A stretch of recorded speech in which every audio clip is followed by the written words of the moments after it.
Pablo Jando kay Sister Jen Baldi Cooking Vlog. Ask ko lang po sana, meron po akong piyaw. Anong piyaw? Meron po akong piyaw dito. Gift po ito sa akin. Nung birthday ko, lucky color ko po ito. Tapos merong dragon na gold sa bracelet. If pwede ko ba ibigay sa friend ko na hindi katoliko, okay lang po ba, Bro Wendell?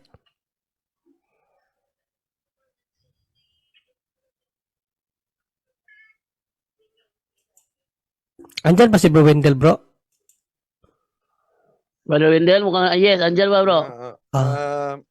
Wag mong ibigay dahil ikaw ang magiging instrumento sa naturang pagbigay sa occult paraphernalias.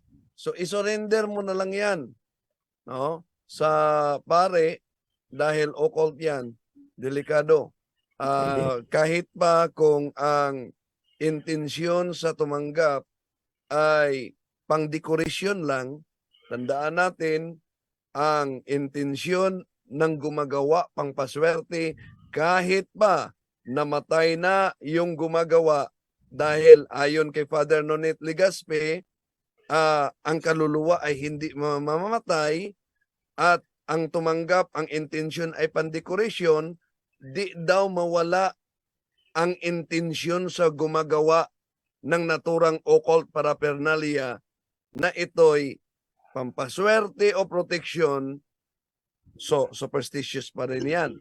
At ang superstitious, malinaw yan sa sinabi sa Catechism of the Catholic Church 2138, superstition is a total departure of the worship that we give to the true God.